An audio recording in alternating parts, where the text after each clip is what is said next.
Hello, Shashikala किचनमध्ये आपलं स्वागत आहे. आज घरगुती पद्धतीने मी तुम्हाला मशरूमची भाजी दाखवणार. त्याला ग्रेव्ही म्हणजे हॉटेलसारखी ग्रेव्ही नाही, काय नाही काय नाही. कांदा घेतलाय, कोथिंबीर घेतलाय आणि थोडंसं माझं वाटण घेतलंय. आणि आता हे आपल्याला पूर्ण खूप माती असते, स्वच्छ साफ करून धुवून घेणार आहे मी आता. हे बघा, आणि थोडंसं असा सिलटा असतो, तर आपल्याला असा असा नखाने हळूहळू काढायचं आहे. तर मी आता हे स्वच्छ धुवून घेऊन त्याचे मी तुकडे करते. तर मी अशी जाळणी करते आणि याला कापून घेते. बघा, याला असं स्वच्छ करायचं. आपण सगळं असं सगळं स्वच्छ करायचं. म्हणजे मी तुला स्वच्छ करते हे स्वच्छ सगळं. इथे मी 2-3 पाण्यात धुवून एकदम स्वच्छ धुवून हे घेतलेलं आहे. हे बघा किती घाणेरडं पाणी आलेलं आहे. बघा, असं आपल्याला हे मातीचं असतं, हे मी बाजूला ठेवते. म्हणून आपल्याला स्वच्छ करून परत चांगल्या पाण्यातच घालून ठेवायचे. हे काळे पडतात आणि असे चांगले असे साफ करून घ्यायचे असे. आणि वरची अशी जरा जरा साल्ट असतात ना, हाताने जर असे नखाने काढायचे. हे बघा असं. आणि मी आता पाण्यात ठेवलेले आहेत. मी तेल टाकते अगदी साध्या सोप्या पद्धतीने. तुम्हाला हॉटेलसारखी ग्रेव्ही पण नको आणि काय पण नको. तुम्ही ह्या पद्धतीने साधी करून बघा, एकदम छान लागते. कांदा मी टोमॅटो पण घालणार नाही. कांदा आणि जरासं वाटण अगदी, आणि सुकी करायची. तिला पाणी खूप सुटतं. आणि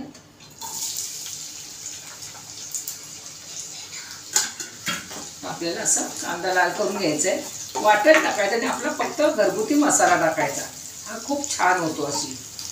आणि त्याला पाणी नाही लावायचं, त्याच्यात पाणी सुटतं आणि छानपैकी असं करून घ्यायचं. कांदा लाल होऊ दे.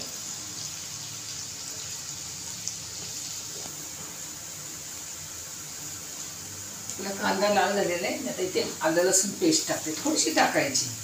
ही बघा, माझी एक पूर्ण आठवड्याची आलं लसूण पेस्ट तयार असते. हे अशा आपल्याला अशा पूर्ण तयाऱ्या करून ठेवायच्या, मसाल्याच्या पूर्ण तयाऱ्या करून ठेवायच्या, म्हणजे अशी पटकन भाजी करता येते. हा पण माझा मसाला आठवड्यात असतो. आठवडा नाही, 5-6 दिवसाचा तरी असतोच. सुकं खोबरं, कांदा, आलं लसूण पेस्ट वगैरे असं सगळं तयार असतं. मी माझ्या घरगुती प्रमाणे करते. हॉटेलसाठी ग्रेव्ही वगैरे नाही. तरी हळद टाकते. आणि आपला हा घरगुती मालवणी मसाला, थोडी तिखटच करायची.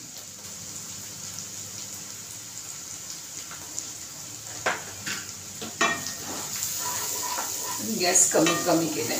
तर बघायची छान अशी ग्रेव्ही झालेली आहे. आता मी असे धुवून मी 2-3 पाण्याने धुतलेच आहेत. तरी आपल्याला, कारण का हे ठेवणार तेवढे काळे पाणी येणार आणि त्याला काळं पडतं ते. आपल्याला असं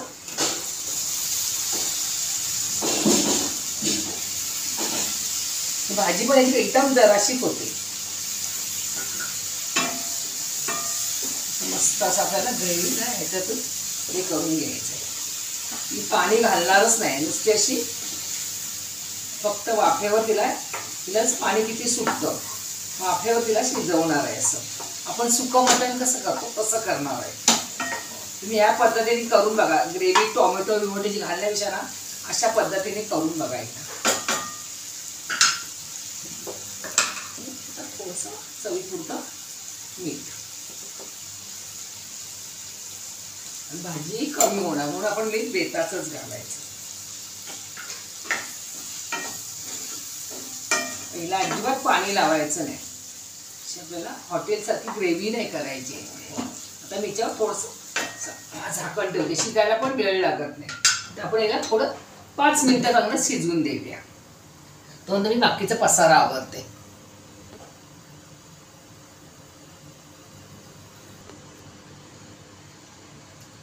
हे बघा, 5 मिनिटानंतर तुम्हाला भाजी दाखवते. ही बघा एकदम अशी हे झाली. तिला पाणी जरा पण मी घातलेलं नाही.